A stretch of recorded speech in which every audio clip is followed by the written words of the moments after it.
नमस्कार दोस्तों, मैं Gajendra Chaudhary, assistant professor political science, Gramodaya Mahavidyalaya Bilara की जो ये ऑनलाइन मुहिम है शिक्षा की, उसमें अ, जो राजनीति विज्ञान के जो हमारे चैप्टर चल रहे हैं उसमें आगे की कड़ी में आज अपन बात करेंगे राजनीतिक विचारधारा के स्रोत। राजनीतिक विचारधारा के स्रोत, यानी दोस्तों राजनीतिक विचारधारा किन किन माध्यमों से या किन कौन से उनके ऐसे जो स्रोत है जिनके माध्यम से जो है राजनीतिक विचारधारा आज तक जो है इस दुनिया के अंदर जो है आगे से आगे बढ़ रही है और इसमें कई प्रकार की नई नई जो है विचारधाराएं वो जन्म ले रही है। तो कोई ना कोई तो इनका वाहक है, कोई ना कोई इनके स्रोत जरूर है। सबसे पहले स्रोतों की बात करें दोस्तों तो सबसे पहला जो स्रोत आएगा वो आएगा राजनीतिक विचारक। राजनीतिक विचारक दोस्तों, राजनीतिक विचारों को आगे बढ़ाने का कार्य राजनीतिक विचारकों के माध्यम से किया जाता है। यानी अर्वाचीन काल से लगाकर वर्तमान समय तक जितने भी राजनीतिक विचारक हैं, इन्होंने अपने अपने जो राजनीतिक विचार दिए हैं, जो उनके नाम से या उन्होंने जो व्यवस्थाएं दी है उनके नाम से जो प्रसिद्ध है, वो जो है इस दुनिया में राजनीतिक विचारों को आगे लेके जा रहे हैं। तो उसमें अपन दो उसका जो है वर्ग कर सकते हैं, ए और बी। ए में दोस्तों अपन बात करेंगे भारतीय राजनीतिक विचारक। भारतीय राजनीतिक विचारक दोस्तों, हम भारतीय राजनीतिक विचारकों की बात करें तो हमारे राजनीतिक विचार भी प्राचीन काल से लगाकर समृद्ध रहे। हमने कई प्रकार के ऐसे राजनीतिक विचारकों के बारे में पढ़ा है या हम आए दिन रोज इन विचारकों को पढ़ते हैं। जो उनके द्वारा जो राजनीतिक विचार दिए गए वो विचारधारा को आगे ले जाने वाले और विचारधारा को आगे बढ़ाने वाले साबित हुए। बात अपन करें तो भारतीय राजनीतिक विचारकों में सबसे पहले बात आएगी वो मनु। दोस्तों, आचार्य मनु ने मनुस्मृति लिखी थी। क्या लिखी थी? मनुस्मृति।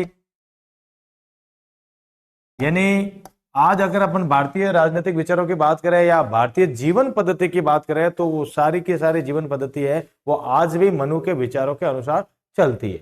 यानी हमारा जो समृद्ध राजनीतिक इतिहास रहा है, समृद्ध राजनीतिक वैचारिक इतिहास रहा है जिसमें हमारे विचारकों का योगदान है, उसमें मनु का नाम उल्लेखनीय। मनु ने किस प्रकार से एक राजा को अपनी प्रजा के साथ कैसे संबंध रखने चाहिए और राजा को किस प्रकार से न्यायिक प्रणाली सुधारनी चाहिए, किस प्रकार की न्याय व्यवस्था, किस प्रकार का प्रशासन रखना चाहिए, ये सारी चीजें बहुत समय पहले जो है मनु ने हमारे सामने रखी है। उसके बाद दोस्तों अपन बात करें तो शुक्र का नाम आता है। शुक्र, इन्होंने शुक्र नीति सार लिखा था।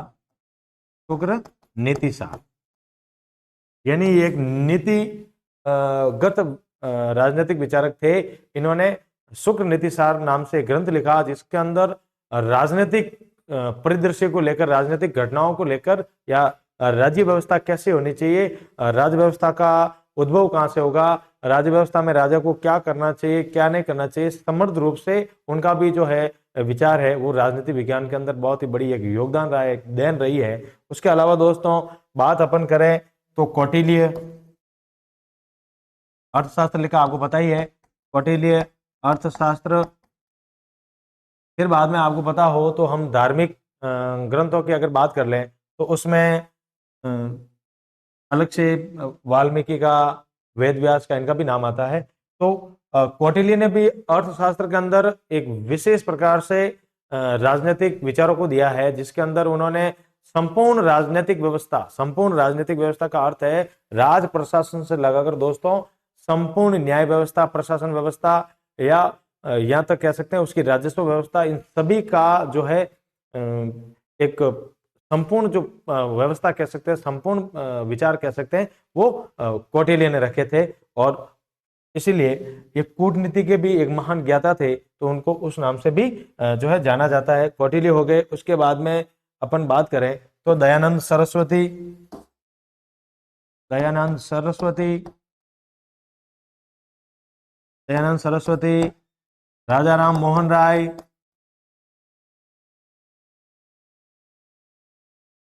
राजा राम मोहन राय, दयानंद सरस्वती, रविंद्रनाथ टैगोर, रविंद्रनाथ टैगोर है, दादा भाई नौरोजी, नौरोजी, विवेकानंद,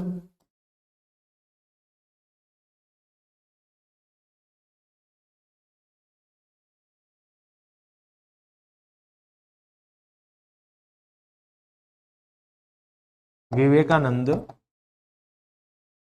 इसके अलावा कई आधुनिक राजनीतिक विचारक भी है, जिसमें आपके बात करें अरविंद घोष है, महात्मा गांधी है, जवाहरलाल नेहरू है, जयप्रकाश नारायण है, यानी बहुत सारे ऐसे राजनीतिक विचारक हुए जो नवीन राजनीतिक विचारक हुए। उन्होंने भारतीय राष्ट्रीय आंदोलन में किस प्रकार से योगदान दिया था दोस्तों, ये हम किसी से छिपा हुआ नहीं है, हम सभी को ये चीजें पता है कि किस प्रकार से भारतीय राष्ट्रीय आंदोलन के अंदर जो भारतीय राष्ट्रीय कांग्रेस के जो नेता थे उनके भी योगदान रहे हैं, और नए प्रकार के जो राजनीतिक विचारक है जैसे जयप्रकाश नारायण, बंकिम चंद्र चटर्जी, मानवेंद्र नाथ राय, जवाहरलाल नेहरू, महात्मा गांधी, बाल गंगाधर तिलक, गोपाल कृष्ण गोखले, बहुत सारे ऐसे राजनीतिक विचारक हुए हैं जिनके विचारों से, जिनके राजनीतिक विचारों से विचारधारा का एक विचारों की एक श्रृंखला है वो पूरी हमारे सामने दिखाई पड़ती है। तो दोस्तों ये तो थे भारतीय राजनीतिक विचारक।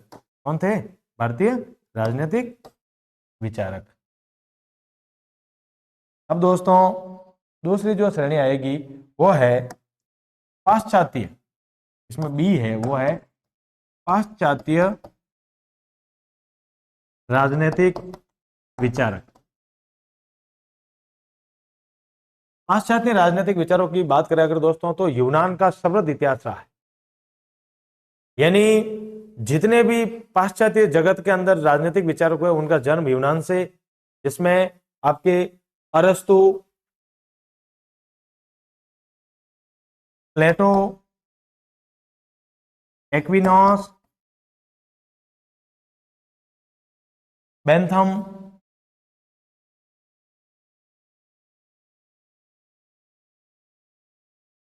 सीसरो, उसके साथ ही आपके रूसो, जेम्स मिल, यानी कई प्रकार के ऐसे राजनीतिक विचारक हुए पाश्चात्य जगत के जिन्होंने राजनीतिक विचारों को आगे ले जाने का कार्य किया, या राजनीतिक विचारों की एक श्रृंखला प्रदान की है जो हम राजनीति विज्ञान के अंदर जो है नित्य प्रतिदिन पढ़ते हैं। उसमें कई कापलान है, पारंसंस है, पार्किंस है, आपके हॉब्स है, हिगल है, लॉसवेल है, कई ऐसे, बेंजामिन फ्रैंकलिन है, कई ऐसे राजनीतिक विचारक है, असंख्य राजनीतिक विचारक है जिन्होंने राजनीतिक विचारों को जो है एक नया रूप देने के लिए, राजनीतिक व्यवस्था को आगे बढ़ाने के लिए अपने अपने जो विचार दिए वो भी विचारधाराओं के स्रोत के रूप में हमारे सामने उपलब्ध है। अब दोस्तों अपन दूसरे स्रोत की बात करते हैं। पहला तो हो गया आपका राजनीतिक विचारक, दूसरा जो स्रोत है वो है आपके राष्ट्रीय व अंतर्राष्ट्रीय, राष्ट्रीय व अंतर्राष्ट्रीय लेख या अभिलेख, लेख या अभिलेख। दोस्तों कई प्रकार के राजनीतिक लेख या अभिलेख जो है वो राजनीतिक विचारों को आगे बढ़ाने में जो है उनका भी योगदान रहा है, जिसके अंदर कई प्रकार की राजनीतिक संस्थाएं भी है, जैसे संयुक्त राष्ट्र संघ भी है, उसके अंग है जैसे यूनेस्को है, यूनिसेफ है, इनके भी अपने अपने विचार है। साथ में आपके जो है भारतीय राष्ट्रीय आंदोलन, ये भी राजनीतिक विचारधारा का जो है भरण पोषण या उसको आगे बढ़ाने में भारतीय राजनीतिक जो कार्यक्रम चले हैं, जो आंदोलन चले, उनका भी योगदान रहा है। साथ ही विभिन्न प्रकार की जैसे हिंदू महासभा है, विश्व के अनेक ऐसी अंतर्राष्ट्रीय संस्थाएं हैं जो हमेशा राजनीतिक विचारों को आगे बढ़ाने का प्रयास करती है, या राजनीतिक विचारों को पोषण या उसको आगे बढ़ाने या उसको जो है दुनिया के अंदर फैलाने की बात करते हैं, प्रसार करने की बात करती है। वो सारी संस्था इसमें दोस्तों शामिल है। उसमें आपके ब्रिटेन का जो मैग्ना कार्टा है अधिकारों के प्रति, संयुक्त राज्य अमेरिका का जो अधिकार पत्र है, और कई ऐसे यूएन के जो चार्टर है, और संयुक्त राष्ट्र संघ के कई ऐसे प्रस्ताव है, वो सभी प्रस्ताव आपके जो है राजनीतिक विचारधाराओं को आगे ले जाने में जो उनका प्रत्यक्ष या अप्रत्यक्ष रूप से योगदान रहा है।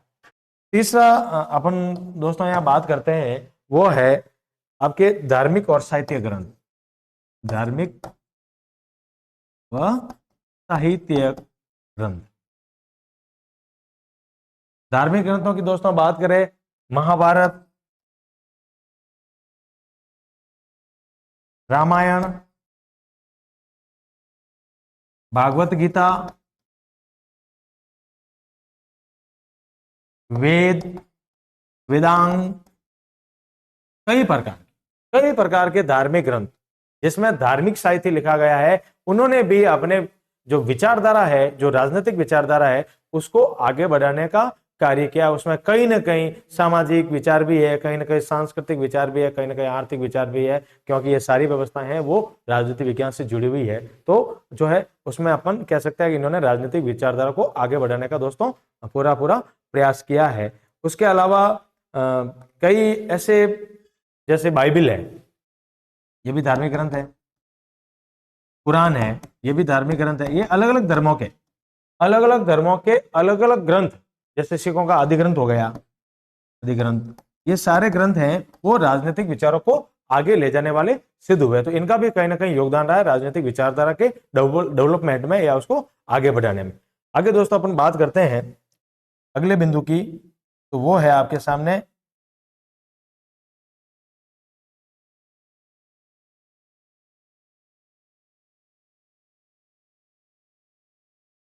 वो है दोस्तों राजनेता। अगला बिंदु है राजनेता। यानी विश्व के अंदर कई ऐसे राजनेता हुए हैं, कई ऐसे राजनेता, प्रसिद्ध राजनेता हुए हैं जिन्होंने अपने विचारों को इतना प्रगाढ़ रूप से दुनिया के सामने रखा कि उनके विचार आज भी दुनिया में चलते हैं, या दुनिया में कई लोग उनका अनुसरण करते हैं, क्योंकि उनके जो विचार थे वो एक वैश्विक दृष्टि को लेकर थे। बात अपन करें अमेरिका की, तो अब्राहम लिंकन का नाम, बात करें अपन अमेरिका की तो अब्राहम लिंकन, अमेरिका, लिंकन। बात करें अपन रूस की तो लेनिन। बात करें अपन जो है धार्मिक सुधार आंदोलन के नेताओं की तो मार्टिन लूथर, ये भी एक नेता के रूप में ही थे क्योंकि इन्होंने धार्मिक जो है पुनर्जागरण का कार्य किया। उसके अलावा आपके नेपोलियन बोनापार्ट, फ्रांस का नेपोलियन बोनापार्ट,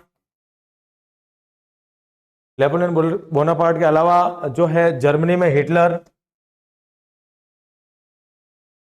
जर्मनी का हिटलर, इन्होंने भी कहीं ना कहीं राजनीतिक विचारों को, यानी इनके भी जो विचार थे वो इतने प्रसिद्ध थे कि ये इनकी जो विचारों की सीमा है वो एक देश से दूसरे देशों तक चली, यानी इनकी कोई सीमा नहीं रही। इनके विचारों को दुनिया में माना जाने लगा, और वो हो ना हो पूरी दुनिया में प्रसिद्ध हुए नहीं वो अलग बात है, लेकिन फिर भी इनके विचार है वो एक वैश्विक दृष्टि के तौर पर विचारधारा के विकास में योगदान देने वाले हैं दोस्तों। अब बात करें अपन भारत के संदर्भ में, तो भारत में आपने दोस्तों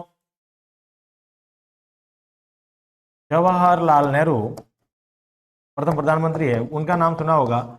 इन्होंने भी भारतीय विदेश नीति का पुनर्निर्माण किया। जवाहरलाल नेहरू, इंदिरा गांधी, मोरारजी देसाई, और आपके अटल बिहारी वाजपेयी, आपके जो वर्तमान में प्रधानमंत्री है नरेंद्र मोदी, तो अटल बिहारी नरेंद्र मोदी,